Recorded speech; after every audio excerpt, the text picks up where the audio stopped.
ساتھی کہنے لگے آپ کو جو بھی بلاتا ہے آپ چلے جاتے ہیں، آپ گاؤں گاؤں گھومتے ہیں، آپ کیوں اتنی دقت اٹھاتے ہیں، کیوں اتنی مشکل برداشت کرتے ہیں؟ میں نے کہا یار دل میرا بھی کرتا ہے اپنی مسجد میں بیٹھا رہوں، میرے پاس بڑے دوست آ جاتے ہیں جمعے میں، میرا دل کرتا ہے میں بیٹھا رہوں، لیکن خدا کی قسم جب نبی پاک کا طائف میں پتھر کھانا نظر آتا ہے نا، جب رسول پاک علیہ السلام کا کانٹوں پہ چلنا دکھائی دیتا ہے، جب میرے نبی پاک علیہ السلام کا مار کھا کھا کے گھر گھر جا کے عکاظ کی منڈیوں میں تبلیغ کرنا نظر آتا ہے تو حجرہ چھوٹ جاتا ہے، پھر مسجد سے نکالتی ہے یہ چیز، پھر گلی گلی گھومنے کو جی چاہتا ہے۔ دوستو آج میں تبلیغ کرنے جاتا ہوں تو لوگ پھولوں کی پتیاں برساتے، میں تبلیغ کرنے جاتا ہوں تو لوگ اسٹیج بچھاتے، میں تبلیغ کرنے جاتا ہوں تو لوگ اعلیٰ کھانا پکاتے، اے سی والی گاڑی میں بیٹھ کے میں نکلتا ہوں، پھر بھی میں آ کے کہتا ہوں لوگ بات نہیں مانتے، لوگ توجہ نہیں دیتے، لوگ غور نہیں کرتے، آؤ میں تمہیں مکہ مکرمہ کی ایک منڈی میں لے جاؤں۔ مکہ میں ایک عکاظ کی منڈی لگتی تھی، حضرت سعد بن عبادہ فرماتے ہیں میں اس منڈی میں موجود تھا، کالی زلفوں والے محبوب کے وجود پہ پھٹا ہوا لباس تھا، رسول پاک علیہ السلام کا لباس پھٹا ہوا تھا، ہونٹ مبارک خشک تھے، داڑھی میں گرد و غبار تھی۔ عکاظ کی منڈی میں ایک ایک بندے کے پاس جا کے میرے مصطفیٰ کھڑے ہوتے تھے اور ایک ایک بندے کو بلا کے کہتے تھے کلمہ پڑھ لے اللہ تجھے فلاح دے دے گا، کلمہ پڑھ لے۔ آپ فرماتے ہیں میں نے پیچھے دیکھا ایک بابا، بوڑھا بابا، لمبی قمیض پہنی ہوئی ہے اور اس نے اپنی جھولی مٹی سے بھری ہوئی ہے، جب حضور تبلیغ کرتے تو وہ نبی پاک میں مٹی ڈالتا اور کہتا ہے اس کی بات نہ ماننا یہ مجنون ہے، اس کی بات نہ ماننا یہ معاذ اللہ جادوگر ہے، اس کی بات نہ ماننا یہ قاہر ہے، اس کی بات نہ ماننا یہ ساحر ہے، اس کی بات نہ ماننا یہ لوگوں کو گمراہ کرتا ہے۔ معاذ اللہ نبی پاک عکاظ کی منڈیوں میں ایک ایک بندے کے پاس جاتے، ایک ایک بندے کو جا کے تبلیغ کرتے، ایک ایک بندے کا دامن تھامتے، کبھی کسی کو کہتے کلمہ پڑھ لے، کبھی فرماتے ہیں وہ پیچھے جو تھا، اور فرماتے ہیں میں نے سوال کیا آگے کون ہے؟ لوگوں نے کہا محمد ابن عبداللہ ہے۔ میں نے پوچھا پیچھے کون ہے؟ کہا اس کا اپنا چاچا ابو لہب ہے۔ ابو لہب مٹی ڈالتا ہے، میرے رسول پاک صلی اللہ تعالی علیہ وسلم اس مٹی اور گرد و غبار کے عالم میں پھول برساتے، تبلیغ مشکل ہو گئی۔ آؤ سنو میرے نبی پاک نے کس حال میں تبلیغ کی۔ حضرت صدیق اکبر فرماتے ہیں میں نے وہ حال بھی دیکھا کہ میرے نبی پاک کے گلے میں کافر چادر ڈال دیتے تھے اور چادر ڈال کے بل دیتے تھے، اور میں نے وہ حال بھی دیکھا کہ میرے مصطفیٰ کو حرم کے اندر خدا کے گھر کے سین میں لٹا دیا کافروں نے، جوتے اتار لیے، اور رسول پاک علیہ السلام کے وجود اطہر پر بشر کی عیب پوشی کے لیے جس کو اتارا تھا، بشر کی چیرہ دستی سے وہ دامن پارا پارا تھا، فرمایا نبی پاک علیہ السلام کو مارتے تھے، حضور کے وجود سے خون نکلتا تھا، نبی پاک علیہ السلام کو مار مار کے تھک جاتے تھے تو حضور نظر اٹھا کے کہتے تھے ظالموں میں پھر بھی تمہیں کہتا رہوں گا کہ خدا وحدہ لا شریک ہے۔ میرے دوستو رسول پاک کے راہوں میں کانٹے بچھائے، 3 سال میرے نبی نے قید کاٹی، 3 سال میرے مصطفیٰ نے بھوک کاٹی، اور آج 2 بچیوں کے ساتھ سفر کرنا پڑے تو لوگ مسجدوں میں آ کے اپیل کرتے ہیں میرے ساتھ بچیوں کا ساتھ ہے، میرے ساتھ تعاون کرو۔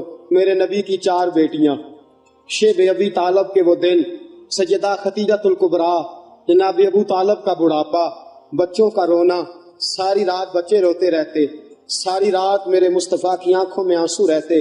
میرے دوستو کیا کیا دکھ اور کیا کیا تکلیفیں بتاؤں جو میرے نبی نے تیرے اور میرے تک دین پہنچانے کے لیے اٹھائیں۔ اور آپ کو ایک بات بتلاؤں، ابو جہل کتنا ظالم تھا، حضور کو پتھر مارتا تھا۔ پتہ ہے رسول پاک ابو جہل کے گھر کتنی بار گئے ہیں؟ 3000 مرتبہ میرے نبی نے ابو جہل کو دین کی دعوت دی، 3000 بار، 3000 بار حضور نے کہا ابو جہل آ جا کلمہ پڑھ، 3000 بار میرے مصطفیٰ گئے ابو جہل کے گھر، اور 3000 بار اس نے کبھی گالی دی، کبھی پتھر مارا، کبھی میرے نبی پاک علیہ السلام کو اذیتوں سے نوازا، لیکن حضور نے دین کی تبلیغ چھوڑی نہیں۔ تو گھر سویا رہتا ہے، میں گھر آرام سے بیٹھا رہتا ہوں، 4 نمازیں پڑھ لی اور حق ادا ہو گیا، رمضان کے روزے رکھ لیے اور بات ختم ہو گئی، میدان میں نکل مار کھا، تجھے پتا چلے محمد عربی کا دین کیسے پھیلتا ہے۔ اور آج پتہ ہے کیسے کیسے دکھ اٹھائے۔ خدیجہ الکبریٰ کہتی ہے مجھے لگتا ہے سب سے بڑا دکھ یہ تھا کہ میرے مصطفیٰ کی 2 بیٹیاں ابو لہب کے 2 بچوں کے نکاح میں تھی، 2 بچوں کا نکاح، 2 بیٹیوں کا نکاح ابو لہب کے 2 بیٹوں سے ہوا تھا، ابھی رخصتی نہیں ہوئی تھی۔ حضور نے اعلان نبوت فرمایا، میرے محبوب نے دین کی تبلیغ کا اعلان کیا تو ابو لہب نے پیغام بھیجا کہ یہاں تو تبلیغ بند کر دو ورنہ میں تیری بیٹیوں کو طلاق دلوا دوں گا۔ میرے حبیب پاک کی آنکھوں میں آنسو آ گئے۔ حضور نے فرمایا ابو لہب تیرا اختلاف میرے ساتھ ہے، میری بیٹیوں کو اذیت نہ دے، میری بیٹیوں کو تکلیف میں، بیٹیوں والوں اور بچوں والوں اور گھر رکھنے والوں اور اپنے گھر میں جا کے اولاد کا ماتھا چومنے والوں سنو، حضور نے پیغام بھیجا اختلاف میرے ساتھ ہے، میری بیٹیوں کو اذیت میں مبتلا نہ کر۔ سیدہ طیبہ خدیجہ الکبریٰ کہتی ہیں ابو لہب نے کہا دو ہی باتیں ہیں، یا دین چھوڑ دو یا طلاق تیرے گھر میں پہنچنے والی ہے۔ نبی پاک علیہ السلام نے گردن جھکائی، فرمایا جے سونا میرے دکھ وچ راضی تے میں سکھ نو چلے ڈاواں۔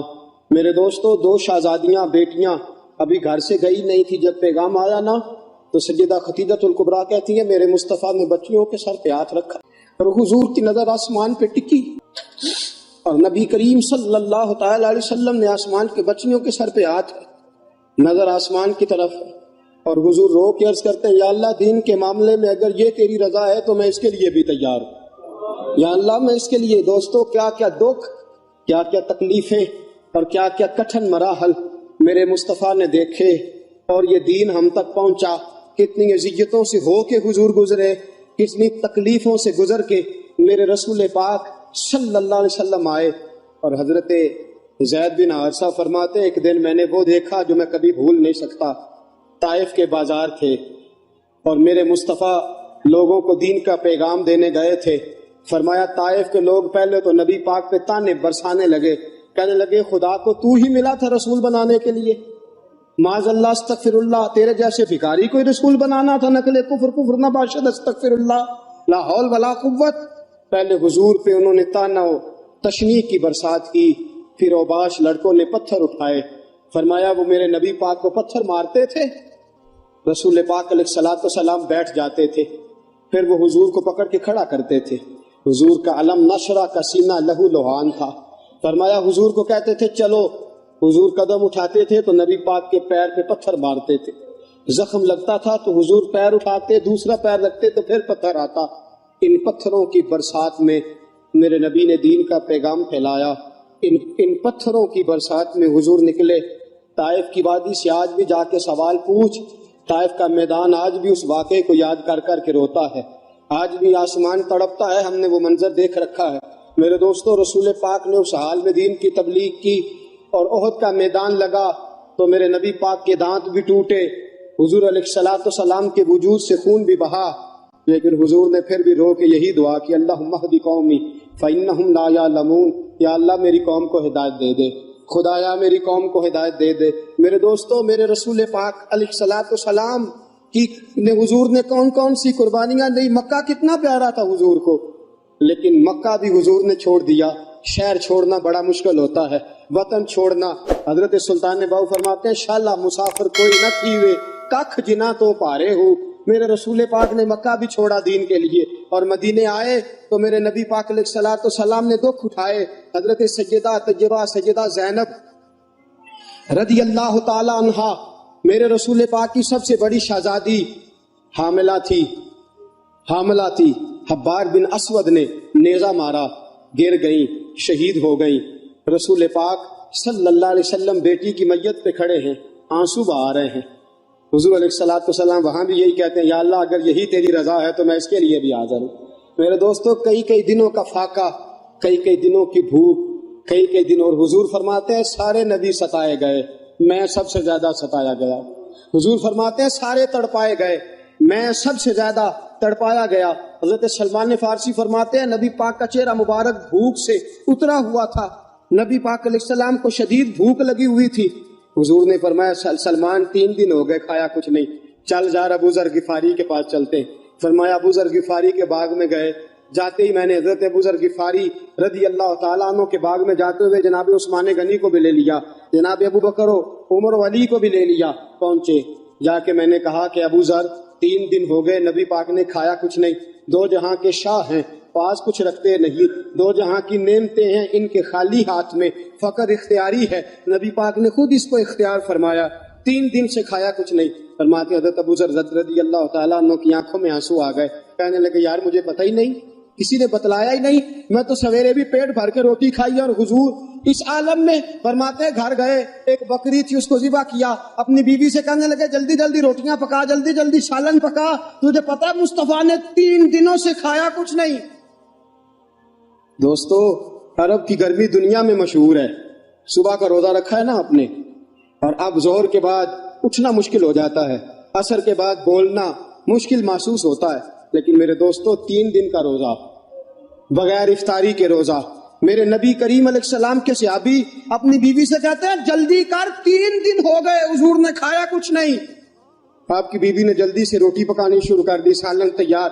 حضرت جناب ابو ذر فرماتے ہیں دوبارہ باغ میں گیا, انگور پکے ہوئے تھے, انگوروں کا خوشہ توڑا, پلیٹ میں رکھا حضور کے سامنے. حضور آپ کھائیے. اتنی دیر میں روٹیاں پک کے آ جاتی ہیں, سالن پک کے تیار ہو جاتا ہے. فرمایا حضور ایک کھجور اٹھاتے ہیں, منہ میں رکھتے ہیں, پھر بڑی دیر سوچتے رہتے ہیں, پھر ایک انگور اٹھاتے ہیں, منہ میں رکھتے ہیں, بڑی دیر سوچتے رہتے ہیں, پھر ایک انگور اٹھاتے. بڑی مشکل سے 2-3 انگور حضور نے کھائے اور گہری سوچ میں حضور رہے. فرماتے ہیں اتنی دیر میں روٹیاں پک کے آ گئیں, سالن میرے نبی پاک کے سامنے آیا. جب روٹیاں پک کے آئیں, سالن سامنے آیا, حضرت سلمان فرماتے ہیں حضور نے ایک روٹی اپنے ہاتھ پہ رکھی, 2-3 بوٹیاں اٹھا کے رکھی, چاروں کونوں سے روٹی لپیٹ کے حضرت سلمان کے ہاتھ میں دے دی. فرمایا سلمان جا فاطمہ کے گھر دے آ, میں نے 3 دن سے کچھ نہیں کھایا, فاطمہ نے 7 دن سے کچھ نہیں کھایا. میری بیٹی فاطمہ 7 دن ہو گئے سیدہ بھوکی ہے. وہ عزت والے نبی کی عزت والی بیٹی 7 دنوں سے گھر میں بھوکی بیٹھی ہے. وہ شکایت نہیں کرتی, وہ لبوں سے بولتی کچھ نہیں. وہ جانتی ہے میرا باپ دین کی تبلیغ میں نکلا ہے. میرے رسول پاک صلی اللہ علیہ وسلم نے فرمایا گھر جا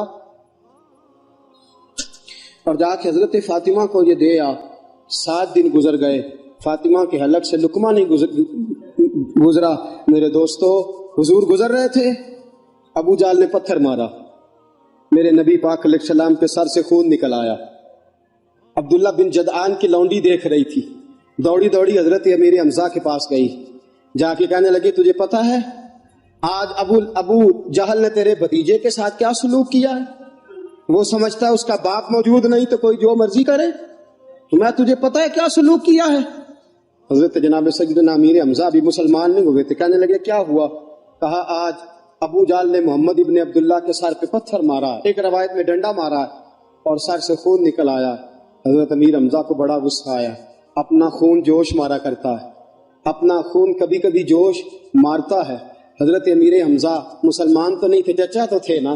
فوراً اٹھے, فوراً ہاتھ کے اندر ایک بڑی لاٹھی پکڑی, ابو جال کو ڈھونڈا. ابو جال بیٹھا تھا, کئی لوگوں کے درمیان جاتے ہی زور سے ڈنڈا مارا اور کہنے لگے تو کیا سمجھتا ہے محمد کا باپ کوئی نہیں تو جو مرضی کرے گا, میں اس کا باپ ہوں, وہ میرا بھتیجا نہیں میرا بیٹا, میں دیکھتا ہوں تو کیسے نظر اٹھاتا ہے. آج کے بعد اگر تو نے میرے بھتیجے کی طرف آنکھ اٹھا کے دیکھا تو میں تیری آنکھ پھوڑ دوں گا, میں تیرا سر پھوڑ دوں گا, میں تیری نگاہیں نکال دوں گا, میں تیرے بازو توڑ دوں گا, خبردار میرے بھتیجے کے قریب آیا. حضرت امیر حمزہ ڈانٹ رہے ہیں تو ابو جال کو پتا تھا امیر حمزہ شیر ہے, امیر شیر ہے, امیر حمزہ کے سامنے بولا تو واقعی مارے گا. ابو جال خاموشی کے ساتھ بات سنتا رہا. جناب امیر حمزہ ڈانٹ کے گئے رسول پاک کے پاس. نبی پاک کے سر پہ پٹی بندھی ہوئی ہے, حضور اپنے گھر میں بیٹھے ہیں. حضرت جناب سیدنا امیر حمزہ کو آتے ہوئے دیکھا نا, جب کوئی اپنا نظر آئے تو دکھ یاد آ جاتے ہیں. سر پہ پٹی تھی, رسول پاک علیہ السلام یتیم تھے. حضور نے حضرت امیر حمزہ کو آتے دیکھا تو باپ کی یاد آئی. حضور تیزی سے اٹھے, حضرت امیر حمزہ نے گلے سے لگایا, بولے کچھ نہیں. میرے مصطفیٰ کی آنکھوں میں آنسو آ گئے. رسول پاک صلی اللہ علیہ وسلم رو پڑے. گویا حضور علیہ السلام کو اپنے والد کی یاد آئی. حضرت امیر حمزہ رضی اللہ تعالیٰ عنہ نے گلے سے لگایا, فرمایا بیٹا رونا نہیں ہے, اے میرے بھتیجے غم نہیں کرنا, میرا چاچا تیرا چاچا تیرے ساتھ ہے. کسی کی ضرورت ہے تجھے تیرا بال بھی بانکا کر جائے, کسی کی ضرورت ہے آنکھ اٹھا کے دیکھ جائے. جب یہ بات کی نا, اپنائیت کا جملہ بولا, نبی پاک کی آنکھوں میں پھر آنسو آ گئے. حضور پھر تڑپ کے روئے, پھر حضور کی آنکھیں بھر آئیں. حضرت امیر حمزہ کہنے لگے نا بس کر, اب خوش ہو جا, میں نے تیرا بدلہ لے لیا ہے, میں نے تیرا بدلہ لے لیا, راضی ہو جا. رسول پاک نے اپنے چچا کا ہاتھ پکڑا اور ہاتھ کو پکڑ کے نا اپنے سینے کے ساتھ لگایا. حضور نے فرمایا چچا میں راضی کوئی نہیں, آنکھوں میں آنسو, چاچا میں راضی کوئی نہیں. بھتیجے تو کیسے راضی ہوتا ہے؟ فرمایا چاچا میں تب راضی ہوں گا جب تو کلمہ پڑھ کے مسلمان ہو جائے گا. مجھے تو دین کی خدمت یاد ہے، مجھے تو پیغام دین یاد ہے، مجھے کچھ یاد نہیں، مجھے تو اتنا یاد ہے میں خدا کا پیغامبر ہوں۔ مجھے ہر موقع پہ اپنے دکھ بھول جاتے ہیں، مجھے دین کا درد یاد رہتا ہے۔ میرے دوستو، حضرت امیر حمزہ، آپ اس کو رشتہ داری کا جوش کہیے، نبی پاک کی محبت کا ہیجان کہیے، کہنے لگے اچھا تو کلمہ پڑھنے سے راضی ہوتا ہے؟ پڑھا کلمہ میں مسلمان ہو جاتا ہوں، پڑھا کلمہ میں بھی مسلمان ہو جاتا ہوں۔ میرے دوستو، ہر موقع پہ میرے نبی پاک کو دین یاد